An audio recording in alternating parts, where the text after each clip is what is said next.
hours before Prime Minister Lawrence Wong's Budget 2025 announcement at 3:30 p.m. today, the Singapore Democratic Party has unveiled its alternative budget proposal, outlining a vision of economic restructuring through higher corporate taxes, reduced government expenditure, and enhanced social support measures.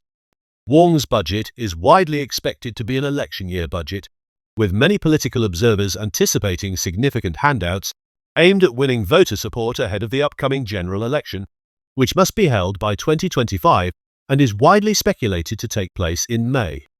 In contrast, the SDP's proposal focuses on structural changes, positioning itself as an alternative to policies that it argues rely too heavily on short-term financial assistance. The SDP's budget proposes a gradual increase in the corporate income tax rate to 20%, aligning Singapore with the global minimum tax rate endorsed by the OECD and G20. The party also calls for a reduction in the goods and services tax from 9% to 7%, with a plan to eliminate GST on essential goods like rice and infant formula while increasing GST on luxury goods. A key policy shift in the SDP's plan involves housing. The party proposes a non-open market scheme that would price HDB flats based on construction and administrative costs, excluding land costs. This would cap build-to-order flat prices at 500,000 Singapore dollars for a 5-room unit, 400,000 Singapore dollars for a 4-room unit, and 300,000 Singapore dollars for a 3-room unit, regardless of location.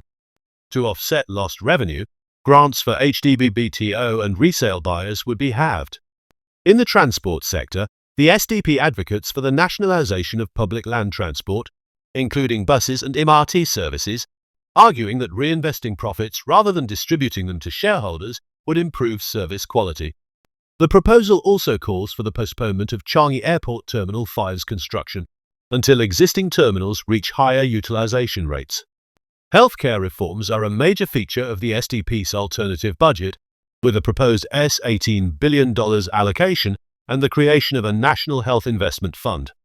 This initiative would introduce a government-subsidized, single-payer universal healthcare system covering all citizens and permanent residents residing in Singapore for over 6 months annually.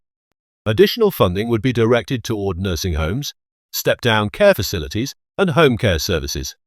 The SDP argues that additional revenue can be obtained by reducing government waste and inefficiency. It highlights the costs associated with multiple mayors and controversial public sector spending, citing instances such as the 880,000 Singapore dollars bin centre expenditure by the National Arts Centre. The party contends that by cutting such expenditures, coupled with increased corporate tax revenue, its social initiatives can be funded without excessive reliance on handouts. Beyond fiscal policy, the SDP frames its budget as a means to enhance public engagement in government spending decisions. The proposal calls for greater scrutiny of public contracts and spending, advocating for more transparency in financial governance. SDP Chairman, Professor Paul Anantharajatambia, speaking on the budget, said, "The SDP has been through all kinds of attacks from the PAP over the years, but we continue to come up with plans and policies for the good of Singaporeans. Our budget proposal reflects what we hear week in, week out from the people, and we hope it will be a wake-up call for the government."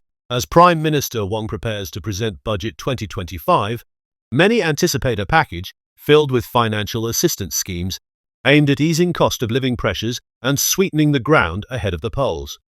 The SDP's alternative vision provides a contrast to what it characterizes as short-term relief measures, instead emphasizing long-term economic restructuring and citizen empowerment. With an election looming, public response to both budgets will likely shape the national debate on Singapore's economic direction in the months ahead.